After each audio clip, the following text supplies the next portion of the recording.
Assalamualaikum warahmatullahi wabarakatuh. Perkenalkan, nama saya Nurul Arifiyah. Kali ini saya akan membahas materi tentang landasan aksiologi dan landasan epistemologi. Aksiologi itu sendiri berasal dari kata aksios dan logos, di mana aksios itu berarti nilai dan logos itu berarti teori.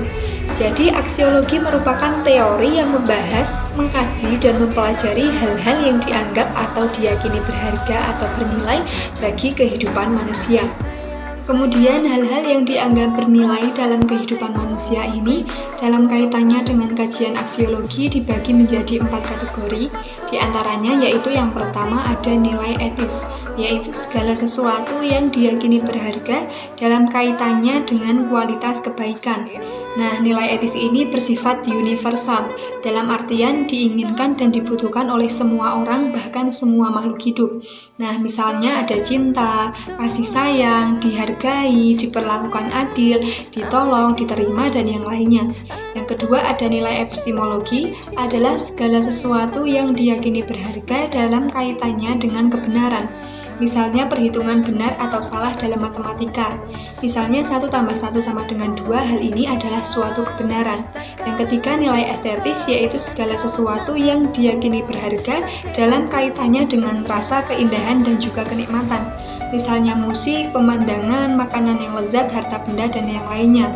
Yang keempat nilai religius, yaitu segala sesuatu yang diyakini berharga dalam kaitannya dengan kebenaran dan kebaikan berdasarkan keyakinan agama atau kepercayaan tertentu. Misalnya dalam Islam, tata cara yang benar menyembelih hewan itu seperti apa, ciri-ciri berpakaian muslimah yang baik dan benar itu seperti apa, dan seterusnya. Nah, salah satu contoh peristiwa yang menerapkan landasan epistemologi yaitu pembahasan tentang sebuah rumah. Bagaimana kita bisa mengetahui bahwa sesuatu tersebut disebut dengan rumah? Pada awalnya kita bisa mengetahui bahwa keberadaan pengetahuan mengenai rumah melalui panca indera yang kita miliki. Kemudian selanjutnya informasi yang kita dapatkan melalui panca indera akan dianalisa oleh akal kita. Jadi akal yang akan mengklasifikasikan segala informasi yang kita terima menjadi sebuah ilmu pengetahuan tentang sebuah rumah. Kemudian contoh aksiologi dalam kehidupan sehari-hari, yaitu apabila tadi kita membahas tentang ilmu pengetahuan mengenai rumah, maka dengan aksiolog kita dapat mengetahui apakah rumah itu memberi manfaat untuk kehidupan kita. Misalnya dengan kita bisa mengetahui bahwa sesuatu itu adalah rumah, kita bisa dengan mudah untuk menentukan di mana kita akan tinggal, tempat seperti apa yang nyaman untuk kita tempati, dan kita bisa mengenali bahwa rumah itu adalah hal yang penting untuk kehidupan sehari-hari. Nah, yang selanjutnya yaitu manfaat mempelajari epistemologi, di mana epistemologi bermaksud mengkaji dan mencoba menemukan ciri-ciri umum dan hakiki dari pengetahuan manusia. Epistemologi juga bermaksud mengkaji pengandaian-pengandaian dan syarat-syarat logis dan mendasari dimungkinkannya pengetahuan itu. Epistemologi juga mencoba memberi pertanggungjawaban rasional terhadap klaim kebenaran dan objektivitasnya. Dari maksud ini, maka epistemologi dapat dinyatakan sebagai suatu disiplin ilmu yang bersifat evaluatif, normatif, dan juga kritis. Kemudian manfaat mempelajari aksiologi yaitu kita dapat memahami apa itu ilmu pengetahuan, kenapa bisa ada di dunia ini, lalu bagaimana sejarah kemunculannya, jenis dan bentuknya, dan kemudian sampai ke pembahasan bagaimana manusia memanfaatkan ilmu pengetahuan tersebut, memberikan arahan kepada manusia untuk melakukan suatu tindakan ke tindakan yang lebih baik, serta sebagai pembimbing manusia untuk berekspresi melahirkan keindahan atau estetika.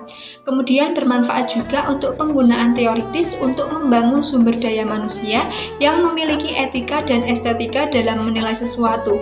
Juga penggunaan praktis untuk penerapan pembahasan pemahaman nilai-nilai dalam kehidupan seseorang. Kemudian dari 4 pembagian nilai dalam kaitannya dengan kajian aksiologi tersebut, yaitu diantaranya yang pertama kita bisa memahami dan menyadari bahwa di dalam kehidupan ini ada banyak hal yang dibutuhkan dan dianggap bernilai atau berharga bagi manusia.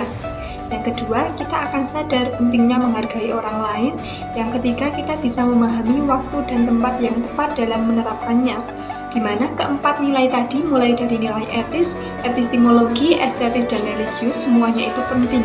Akan tetapi ada waktu-waktu dan tempat tertentu di mana hanya satu nilai yang diutamakan dan nilai yang lainnya dikesampingkan sementara. Demikian pembahasan materi yang telah saya sampaikan. sampaikan, yaitu membahas tentang landasan aksiologi dan landasan epistemologi. Semoga dengan apa yang telah saya sampaikan ini dapat bermanfaat dan juga menambah wawasan bagi teman-teman semuanya. Dan apabila ada tutur kata dan tingkah laku yang kurang berkenan, saya mohon maaf.